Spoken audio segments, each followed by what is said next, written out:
Ce qui me se fait, c'est qu'il a ça en fonction. C'est parce que Kouloutou Martin fait le ce qui le lot me se fait, c'est qu'il a c'est pavané que le peuple est calme.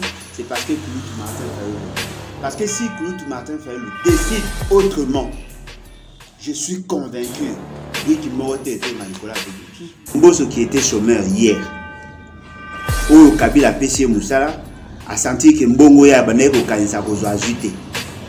Pas Félix, c'est qu'il a PC opportunité comme président assemblée. A géré 300 000 $ par jour, il y a fonctionnement. Bah, on va télé 100 000 comme 400 000 $ chaque jour. Pour ce que j'ai enveloppe na bango, au multiplié par 365, ça vous fait 300 000. Félix, c'est qu'il a comme 700 000 $ par jour. Oh, il y a des dépenses. Entre Koto Safeli, c'est qu'il y a Koto Safeli là pour nana. Quand vous avez une marche, quand vous avez une marche, vous avez un petit calcul. Il faut que Makambo ait ça le même jour. Parce que toutes les énergies étaient focalisées vers la marche. Ngaba, Saint-Raphaël. Boutique est une zone comme une neutre. Il y a des facilités. Là, nous subissons la stratégie à Félix Sekedi. Tout ce que nous avons fait là, c'est bon. Mais après, pourtant, Kouloutou Martin Fayulu n'a qu'ébissi Mbosso. Mbosso a considéré que c'est sali. Si vous avez un niveau, il faut réagir. Pour ce qu'on réagit, c'est fini.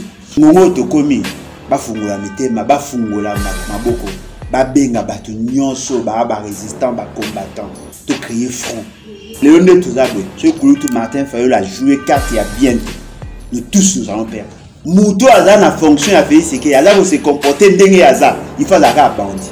Et un bandit, on ne le gère pas avec des paroles. La capacité mobilisatrice. Nous pouvons changer les choses. Félix Sekedi a oublié déjà que c'est un acquis. Donc pour nous, Martin Fayulu a postulé. A postulé Tendeni. A postulé Tendeni. A mobilisé le peuple, va changer le rapport de force. A postulé Tendeni. Si on a postulé Taozanan, Léon Touzabwe, clé, il y a Congo Lelo. Pour que les choses changent, il n'y a que le peuple. Mouto est capable de connaître sa peuple. Peuple, c'est pas l'Isanga. La popularité, on a changement de la sanganité et de l'Équateur. Quand Kinshasa, toi aussi, on a la bon, on a fait ce que quelqu'un qui a au Canada, photo na basta, kuna batre. Qui vous a dit que Félix Sekedi a chaque état de siège pour restaurer la paix? Non. Félix Sekedi a chaque état de siège pour se conformer à la résolution, il y a conférence, il y a mini-sommet. L'état de siège est là pour protéger les ennemis, il y a Congo pour que Bisso, peuple, la société civile, dans la possibilité à jeter regard. Ils ont atteint leur objectif. C'est-à-dire que la guerre que Bohomon a vu, tout le monde, c'est une guerre économique. C'est ça le prix pour que M. Félix Sekedi a se maintenu au pouvoir. Ce qui est population a télémi, et que l'armée et la police va camper dans l'ordre, ils feront appel au Rwandais. C'est ça leur philosophie. Mais guerre au M. Félix Sekedi a le Mélibiso. Il a dit guerre, il y a division. Adako Yako Kabola, Kassayen. Et pas tous les Kassayen. Balouba, Akabola, on a resté à peuple. Félix Sekedi n'est pas au service des Kassayen. Encore moins à Balouba. Il est au service du Rwanda. Il est dans la vision à Imatuchi.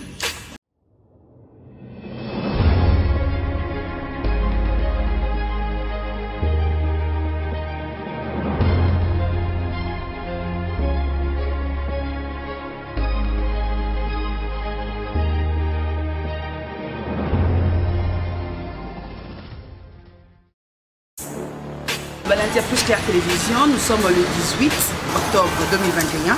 Les années anniversaire, il y a pas l'un de notre équipe Plus Clair Télévision et vous savez surprise. Sur ma montre, on a encore 7 heures. Donc, allons-y, c'est 7 heures ici.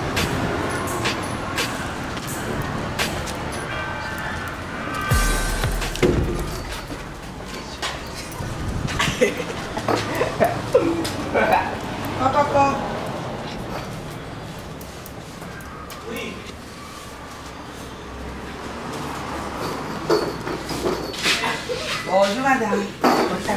Anniversaire.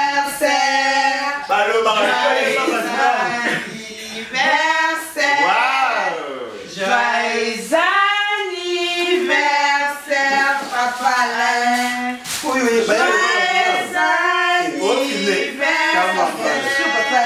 surprise, que surprise va le bas dessus. Bon, na gâteau de Covid, je suis bénie. Ah, mais c'est ça. Ça, c'est. Oh, j'en ai encore. Joyeux anniversaire. Il est sur nous, il va tapoter aux amants, bébé. Merci, non, tout pour le. En plus, le panier de bague au fait avec qui il fait le yambalo, écoutez-le. Pierre cassé. Ah, oui, ça m'a la tête. Et là, sans alcool. Oui, là, sans alcool, un peu, mais l'alcool, tiens. Ah, au moins, les peuples parlent, les peuples t'aiment.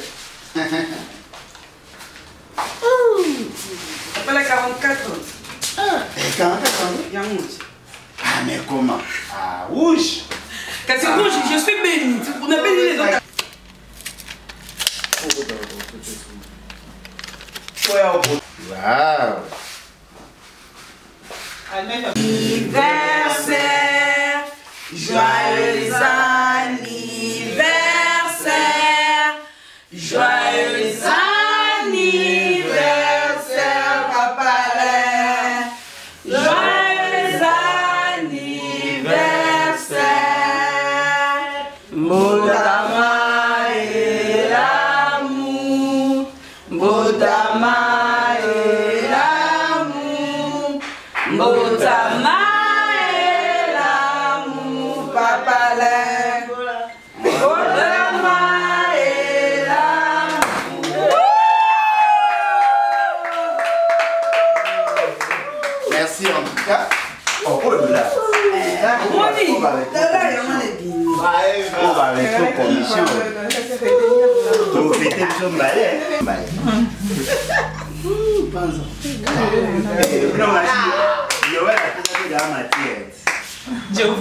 Et Johan a perdu de la matière. Ah, ce qu'on va non, les sucre bien. On a l'élo. Non? Le quoi a yomuto au bandara histoire ango. Ah.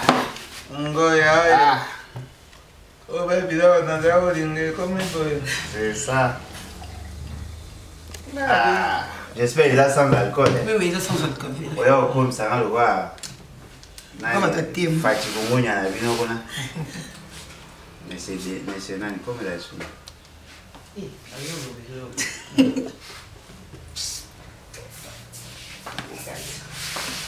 Voilà, en tout cas, merci beaucoup. Le symbolique que ça a mis, ils allaient signer, il y a amour, signe, il y a considération. Merci vraiment à Gesto Bossali. Je n'ai pas cette culture, mais au moins, je le fais exceptionnellement. Et je pense que tout ce que nous faisons, ils allaient Tolingito Kanisalelo na ba jeune nyonso ya Congo. Et surtout, bande konabiso ya Beni. Oyo baza kokufa chaque jour. Oyo bazo peut-être opportunité au thé. Et donc, merci. Na moni ba message est belé, na recevoir déjà plus de 1000 messages et outils de partout. Oh, Bochetenga, joyeux anniversaire. Donc, merci. On est ensemble. Le combat continue. Merci spécialement à maman Grace Tumba. La surprise nae, c'est vraiment le plus beau cadeau on a joué depuis combat et bandi. En tout cas, merci beaucoup. Merci. Beauté Balandi à Plus Clair Télévision, la chaîne de vérité, la chaîne qui vous informe à temps réel. Nous sommes le 18 octobre 2021, Plus Clair Télévision, na maman Grace Tumba et Ambelibino papa Alain Bolodjoa, Tomika Kosoanaye, Makamuma Matali, République démocratique du Congo, na tombeli vraiment ce que la sima caméra, Popol Ayombe Pointe, coordonnateur na Opi Mafuiku Simo Bakalate, na SP Pova, je vous salue, si cap parce que vous allez à Mbote, pas là, un joyeux anniversaire. Mbote maman Ngai, Mbote na Balandi, en tout cas merci pour l'opportunité. Merci pour l'anniversaire et surtout merci pour la surprise. Merci. Cadeau, ça a vraiment marqué en cassis. Je n'ai pas vraiment cette culture-là il y a qu'au fêter parce que mingi et pouvoir les bandes. Donc aujourd'hui, vraiment, la salle qui est fort, même si j'avais un voyage à effectuer, la salle qui est fort, on a dit qu'à et puis je m'étais décidé de ne pas sortir. Donc, merci. Merci beaucoup, Papa Alain Bolodjoa, Mukolo Mwasambi, tout ça qui bisouillon sur l'Indila, na présidium à la Mouka, tout ça, les marches pacifiques, qui m'y a ensemble. Je voudrais vraiment féliciter le président général Sylvano Kassongo pour na malamuto encadrement à la police, au gaz et bétamité, pas de mort, pas de blessés, ni de vol. N'était ce qu'on va tenir pour les cambouis à marche, on a une discipline, il y a des militants, il y a la Mouka. Bon, moi je crois que on a félicité d'abord Kouloutou Martin Fayoulou, on a Kouloutou Mojitou pour l'initiative, il y a aussi la marche, et puis pour féliciter Bango pour la capacité à mobilisation. Dans le cas où on a des mobilisation, qui va parlementaire debout, communicateur, il y a la Mouka, des prince, et puis des Nyonso. On a félicité Bango parce que la capacité mobilisatrice qui est vraiment au rendez-vous. Ils ont pu mobiliser beaucoup de monde. Et puis, on a félicité le peuple congolais. Ndengue va répondre à un message, à un appel à Kouloutou Martin Fayoulou. Mais j'ai dit, il a qu'ici cette capacité, il a qu'ici que au Kouloutou Martin Fayoulou a lingi que ça là, peuple a prêt à Bolandaï. Ce cas lingi marche pacifique, peuple a Koya. Ce cas lingi marche tout court, peuple pas Koya. Ça, c'est déjà un message fort. Bon, monsieur le général Kassongo n'est pas félicité. Voyez-vous? Pourquoi? Parce que tant que ça la Kamabé, ils ont sous ordre. Ceux qui passent à semblable ça à moi malade, il a été sous ordre. Bah, tu as félicité, ils allaient plus militants à la Mouka. Parce que dans la place, nous sommes militants à la Mouka, qui police les a quittés. Mais ils n'ont rien cassé. Ce que moi j'ai déploré, c'est de voir que qu'on a vu sur l'IDPS, l'inga qui baya pour ça l'affrontement. La police a protégé Bango. Voyez-vous? Parce que place va comment qu'on a, ceux qui police a tika attaque quelques minutes, je crois que Bandeko à la Mouka, l'instinct à surveiller, il poussé Bango va réagir. Peut-être on allait connaître de blessés, deux autres. Non, on allait connaître l'enclenchement à l'article 64. Merci beaucoup, Papa Alain Bolodjoa. Selon yo, marche, ils ont réussi. Ils ont réussi. Bon, moi, côté la marche, on a plusieurs plans neurologiques. Sur le plan mobilisation, c'est bon. Sur le plan organisationnel, c'est bon. Sur le plan visibilité, c'est bon. Mais quelle était la finalité? Parce que, pour ça, la marche, il y a 1 million de personnes. Mais ce qui va objectif politique, au bonheur qu'on poursuit, les a atteints. On ne peut pas parler à réussite. Mais au moins, sur le plan organisationnel, sur le plan tout ça, c'est bon. Mais la question que tout le monde se pose, ça change quoi? Au moins, avantage au Tozana Ango, ils allaient prendre une manière à jauger capacité mobilisatrice à Kouloutou Martin Fayoulou. Sur ce point-là, je suis d'accord. La population aujourd'hui a démontré dans la face du monde que Martin Fayoulou a travaillé en osmose avec le peuple. On a comprendre. Les longues ce qui me se fait, c'est qu'il est en fonction. C'est parce que Kouloutou Martin Fayoulou le veut. Ce qui me se fait, c'est qu'il y a c'est pavané que le peuple est allé calme. C'est parce que Kouloutou Martin Fayoulou le veut. Parce que si Kouloutou Martin Fayoulou décide autrement, je suis convaincu Bouiki Morote était Malikola Bouiki. Mais marche na Mukala Moui n'a pas quoi Denika Dima il a commis président il y a sabotage pour y avoir des arrêts qui message fort oh la Mouké bimisila qui n'a pas pour la Kobo ya c'est politisé. Maman Nangaï, je crois bateau baebinga baebi position Nangaï, je suis clair. Et puis n'a rechangé Léona Lobité. Peut-être ceux qui va convaincre nga sur le bien fondé à la démarche. Monsieur Mbosso a reçu l'instruction.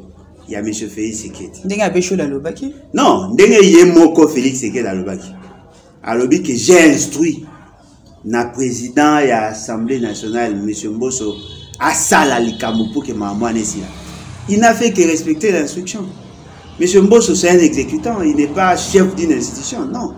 Alali Mouto bache wana pour kaza a travaillé le col automate. Si vous pouvez imaginer, Mbosso qui était chômeur hier, au Kabila PC Moussala, a senti que Mbongo ya Baneko Kanisa Kozo ajouté. Pas Félix, c'est qu'il a PC opportunité comme à président assemblée. A géré à 300 000 $ par jour, il y a fonctionnement. 300 000 $.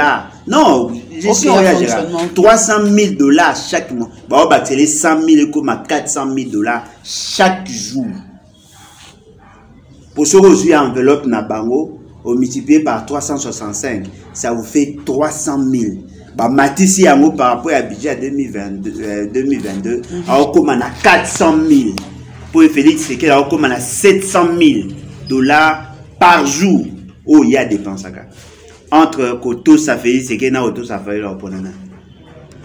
Et l'oko et bonga qui vous ça, ils allaient que ce qui tout qui na philosophie à révolution. Et que les gens voient qu'effectivement, l'idée à révolution est allée. La population a allé réarmée mentalement par rapport à la révolution. Et que monnaie qui bimi, tout le monde allait avoir peur. Il y a déjà qui bayokani, bayosukana bango na niveau à Saint-Raphaël. Bayokani. Mais ça a été négocié, non? C'était négocié que non marche sur un Saint-Raphaël. Non, mais ça a été négocié. Non, mais itinéraire yango anande balobaki. Chico, entre Saint-Raphaël, Napaé du peuple, c'est plus d'1 kilomètre. Chico, à Obangani. Et là, on nini, oh, yaboué Kobanga, à Obangani. A ebi qui bat, bah, manifester. Au moins, tant que vous bengi marche, Nangaba, bah, on va tant que vous bengi marche, bah, on doit bêti calcul. Il faut que Makamboya Kadimé ça le même jour. Parce que toutes les énergies étaient focalisées vers la marche. Ngaba, Saint-Raphaël. Botikeli bango zone comme neutre. Et il y a moins de facilité, bango va ça le quoi. Et puis la population a voulu qu'on manifester à Kendaki na marche à ça lembi. A comme ce qu'on kozonga banda. Tant que bago a koko mananda kwa monike likambo ya marche là qui kuna déjà basali yango. Est-ce que vous avez courage à kozonga le même jour? Non, on nous a dupé au fait. C'est un problème de stratégie, c'est un problème de calcul. Ndeko na biso ala muka ba comprendre que dans l'approche, il y a gouvernance, dans l'approche, il y a politique, dans la stratégie, dans les calculs politiques. Il faut avoir deux types de stratèges.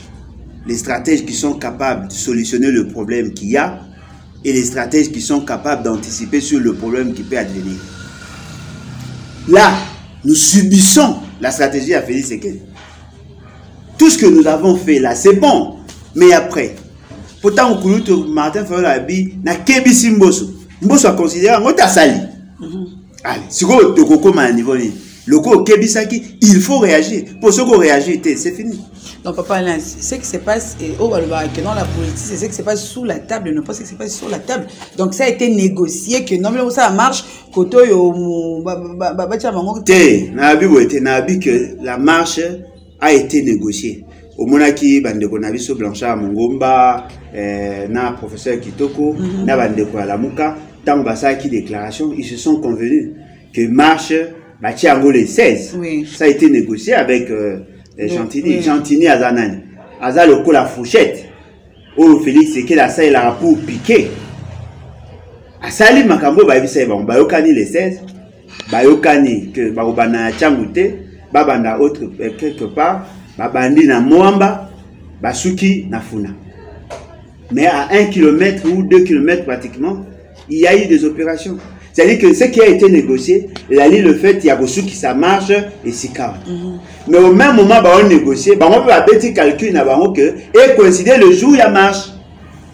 Pour dire à la face du monde que non, voilà, ce sont eux qui ont la maîtrise de ce qui s'est fait. Mbosso a gagné sur la bataille. Va gagner la bataille. D'abord, il y a vérité des urnes parce que Babeta sur Masona en côté.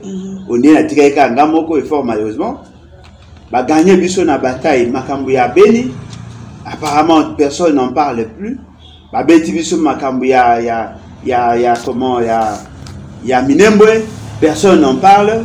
Babeti Biso Makambouya Loi sur la CENI. Et les Kinango, personne n'en parle. Maintenant, là, nous venons réagir sur les actions posées par eux. Or, ce que nous préconisons, les Akini, de changer d'abord rapport de force. En ces moments-là, on va orienter les actions. Parce que moi, maman, ceux qui ont un système défensif, vous avez l'effort qui va buter, vous avez la chance de la meilleure manière de se défendre, c'est d'attaquer. M. Félix Sekedi, sur le plan institutionnel, il gagne. A la capacité, il y a Koshomba Milimu, na ya basali anzambe, na ya banganga, na ya ba chef coutumier, batu nyonso balinga mbongo, balinga vie, standing de vie, asa capable de Koshomba bango parce que non seulement qu'il a la banque centrale, mais il a un parrain qui a le moyen, c'est Kagame. On a acheté tout le monde.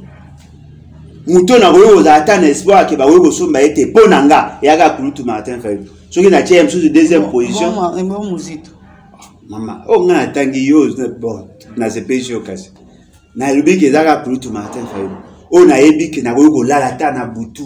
Ata nyoso salami akoki jamais ko trahir biso. Mais pour le reste, c'est négociable. Donc il faut. Non mais yo za molima polémique. Nga zo lo ba kulutu Martin. Leader za kulutu Martin Fayulu. Ah, pour la même chose, il y a comme la coordination. Non, attends, la coordonnateur, t'es leader de Martin Fayulu. Le président élu est arabe.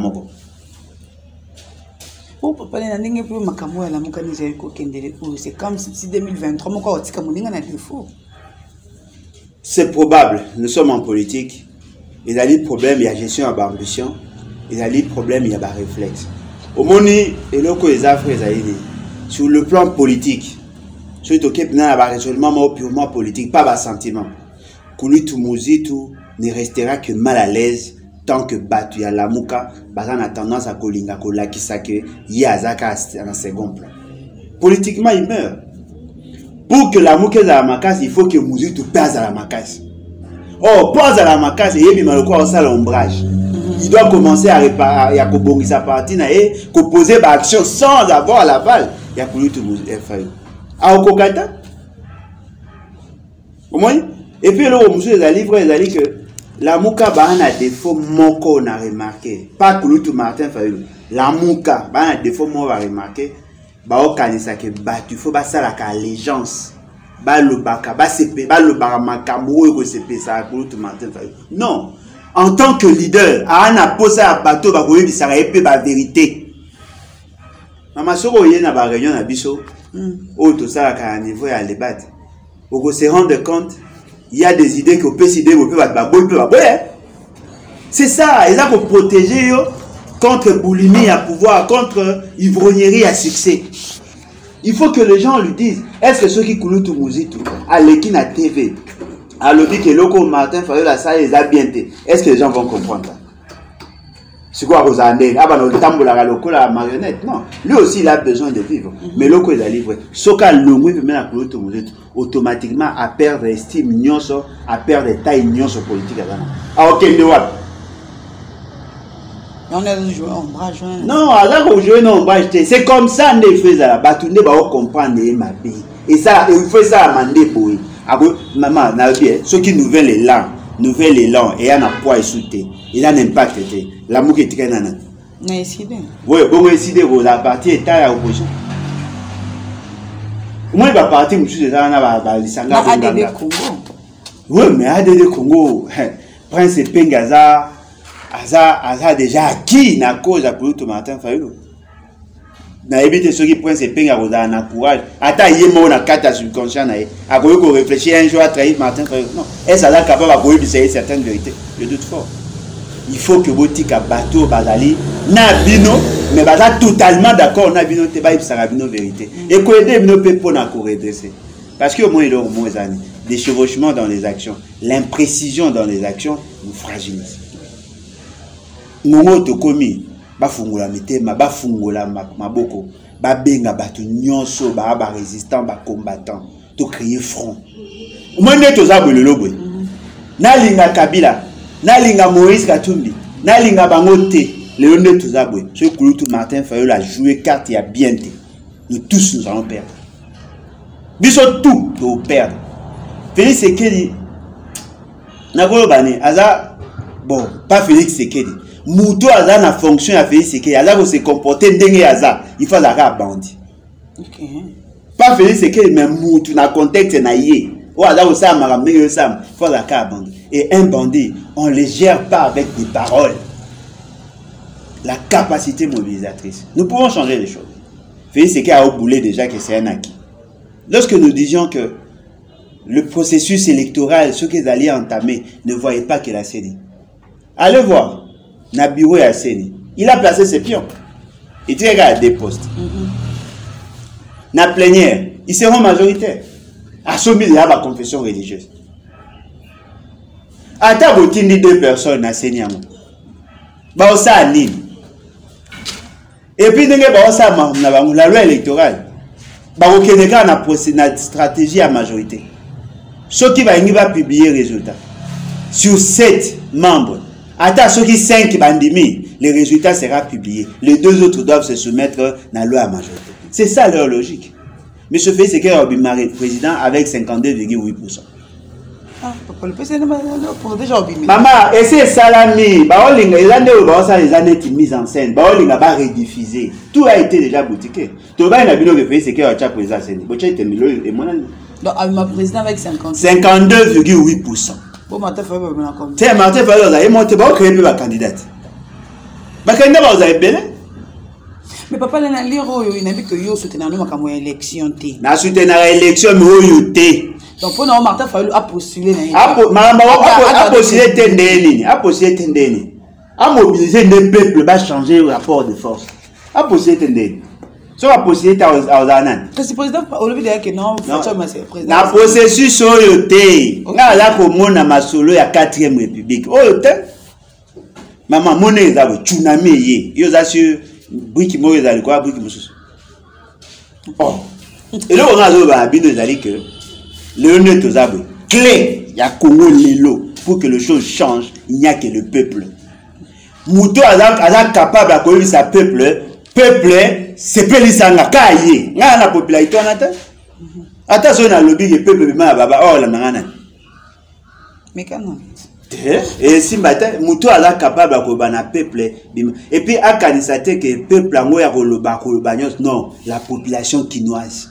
Changement gouta na kisangani te et gouta na Équateur. Ka Kinshasa, to aussi na ngaka. Yo wasi abatunga kanyo sa. Ce gars qui n'a bien ok, Briki Moza Lukwa, Briki Mouzoute, c'est fini. Bon, on a fait ce qui est quand même au Kangaba, photo na basta, kuna batire. Na accord. Papa le bolodjoa, tout me copie appelle solo ya Minembo, le qui Minembo vous allez délaisser depuis Bazoa dossier ya commune rurale la Minembo ressourceur dans outil lelo. Mais depuis que quand une personne, bien un Congolais, aligné à Tchata Moutouli Kolo, pas même quand le Macambouya Minembwe, vous allez comprendre vous allez porter plainte entre autres, tout le monde qui est au Dombo, tout le monde est peine Bitakwira. Ça s'annonce quoi dans Macambouana? Et là, quand Liboso, Toye Barango, Moutounion soit rebunda pour le Congo, quelle que soit sa tendance, même s'il est membre de l'IDPS, même s'il est membre du PPRD, même s'il est membre de Yawapi. Moi, je le soutiens. Je le soutiens pas parce qu'il est membre d'un parti, mais je le soutiens parce que ce qu'il dit, ce qu'il fait, c'est un impératif constitutionnel. Mais c'est Nani comme Bitakwira. Il était dans l'axe du mal il n'y a pas longtemps, non? Ce n'est pas parce qu'il était dans l'axe du mal que nous devons le laisser. Nous avons tous l'obligation constitutionnelle. Il y a qu'à soutenir. Parce que le combat est mené. Il a dit conforme à notre constitution. Il a dit conforme à pacte social autosignant. Il a dit conforme à hymne national. Il a dit testament. Il y a papa et indépendance. Tu vas éviter que le commune ya Minembwe et Bandari ko fonctionner. On leur avait dit ça fonctionne. Oh non, le président avait suspendu. Ah, ok. Si que le bourgmestre fonctionne, la décision, le bourgmestre, le chef et le secteur a assuré intérim. Ce qui veut dire que la commune existe. Qui avait suspendu la création de la commune? Personne. Mais on avait plutôt suspendu la nomination ou l'installation, il y a bourgmestre. Mais là, c'est surprenant. ce fameux bourgmestre là a fonctionné. Alors que M. Félix Tshisekedi, tout en sachant que sa décision n'avait aucun effet, il a berné tout un peuple. Ce bourgmestre là, Azali, quand il fonctionnait, il correspondait aussi avec d'autres autorités.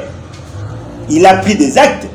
Et vous connaissez le rôle, il y a bourgmestre par rapport, il y a obtention, il y a documents sur la naissance et tout ça. Vous savez combien de Congolais, combien de Rwandais sont devenus de Congolais par des actes posés par ces fameux bourgmestres? Vous savez combien de gens ont été tués pendant tous ces temps? Bafulero, bah n'a pas problème, Lélo. Babembe, bah n'a pas problème. Balega, bah n'a pas problème. Et l'autre, c'est aberrant. Pendant le règne à M. Félix Tshisekedi, un Rwandais a commis chef et groupement à Uvira.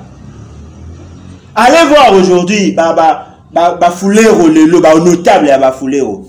Traqué, menacé, Vous savez combien de gens à niveau à Fizi ont un problème, Lélo? Il y a même des DG. PCA, qui va te ressortir ça, ce qui veut dire que dossier ils ont des dossiers moraux très sensibles. Mais les gens se focalisent sur le processus électoral. Non. Le processus électoral n'aura de sens que lorsqu'on va recouvrir l'intégrité territoriale, lorsque l'État va s'imposer partout et lorsque nous serons réellement le Congolais. Oyo, papa Nabiso indépendance. Vous savez, on peut tout dire dans Mobutu. Mais ce qu'on a dit dans le discours, il a insisté sur un mot, un concept. La dignité. À comment même livre Mobutu, dignité pour l'Afrique. C'est-à-dire que c'est ce que nous vous proposons. Toti Kaba débat stérile, tout ce que nous voulons là, tout ce que nous faisons là, n'auront d'effet que lorsqu'on aura la dignité. Dans un pays sérieux, le président de la République a eu beaucoup d'habileté pour que nos canards, photos, artistes et musiciens. Il a manqué à personnalité, il a manqué à dignité. Oh! Maman, il y a une position en débat, il y a une position photo. Tout ça. Non, mais c'est pas ça. Bon, mais c'est ça, non? C'est pour ça que nous dépensons les 2,5 millions. Et puis, tu as un nombre à battre. Papa Lembolo Joana, les longs anniversaire na yo le baki que ba dédié au kaka je suis béni.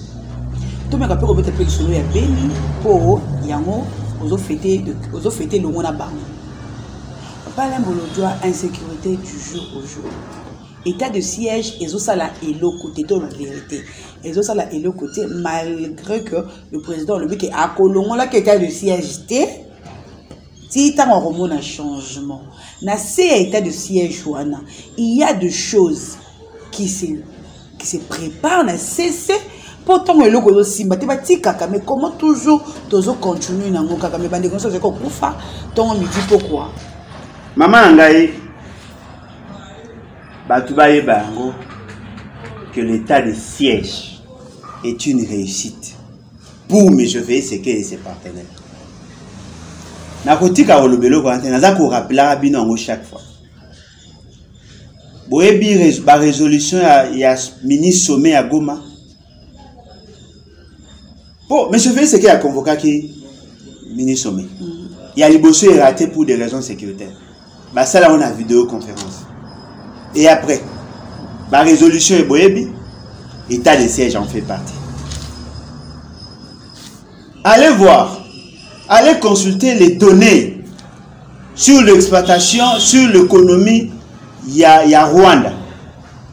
L'économie à Rwanda aujourd'hui, l'économie florissante aujourd'hui. Pendant l'état de siège, le Rwanda a aussi un bon chiffre d'affaires. Le Rwanda gagne. Si vous avez l'état de siège, qui vous a dit que Félix Tshisekedi a chaque état de siège pour restaurer la paix? Non. Félix Tshisekedi a chaque état de siège pour se conformer à la résolution, il y a conférence, il y a mini-sommet. Il a improvisé pour vous, mais c'était planifié pour eux. C'est pendant cet état de siège que les 3 pays ont atteint un niveau élevé, il y a un objectif dans la gouvernance.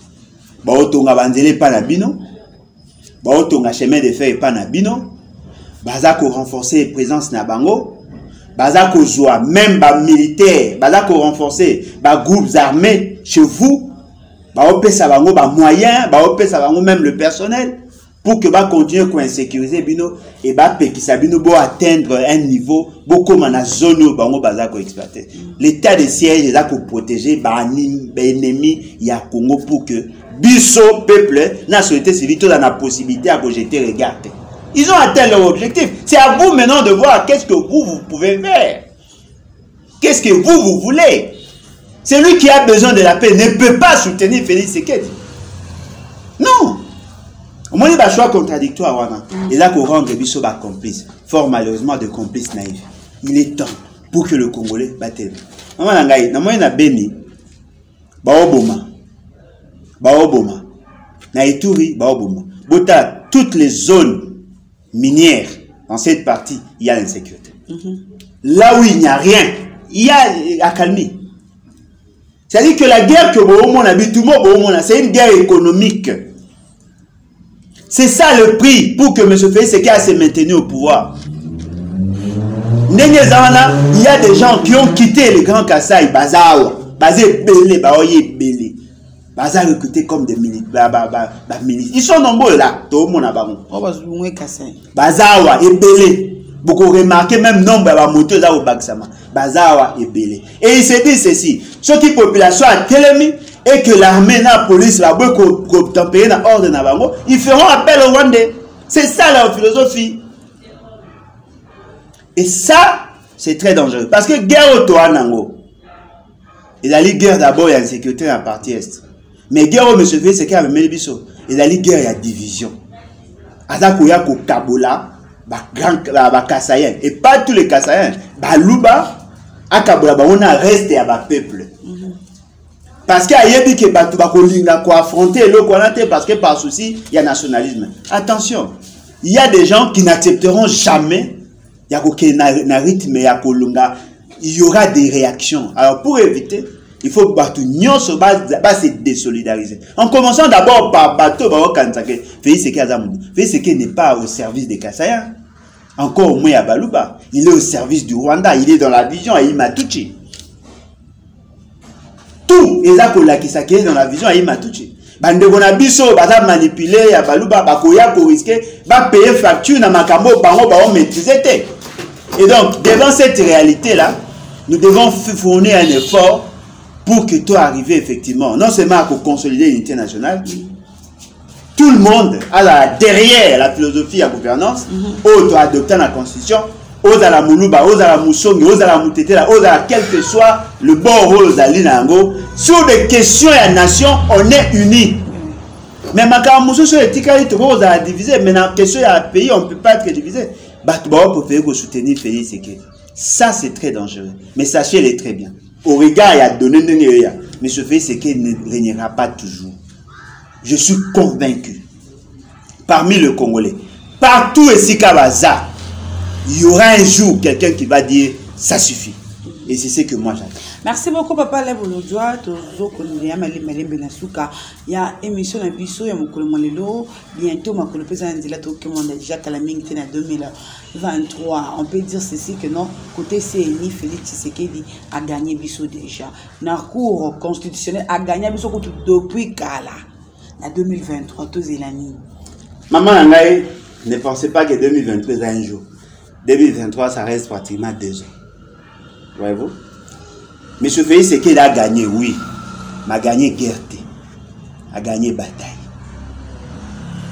Au moment où la première round, a tiré sur 3 bibotos. Deuxième round, 4. Quatrième round, a tiré. Ok, c'est la 9e round. A Kebanakao. Donc, moi, l'équipe a dit tout nyon son. Oh, non, mais tu m'as fait le côté ici la fois, mais pas pour quoi KO. Parce que le peuple va défier à été. Attends, il y a une armée américaine. Le jour où le peuple va se réveiller. Tant que bilongi ya bandeko basa qui marche na kulutu Martin Fayulu. Tant ba ibisa ke toke na paye. Tant ba za ko tia impression. Au moins mingi na ba ki toto si mais prochainement, on ne le fera pas. Il y aura une autre marche. Ok, ça viendra. Ça viendra. On ne peut pas brimer, mater tout un peuple. Au moins, on peut mentir un peuple un jour, 2 jours, 3 jours.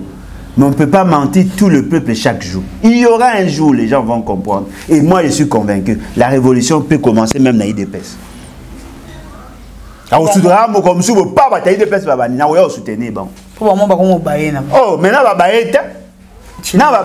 non, maintenant, est-ce que la victime, il y a mauvaise gouvernance, ça fait c'est que ça a biso. Ça a biso.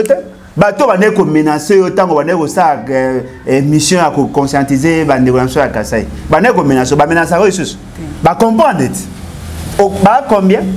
Ba belé. Plus ba comme belé, plus la révolution. Moi je dis atanganga ya ndenge nini qui se polaka.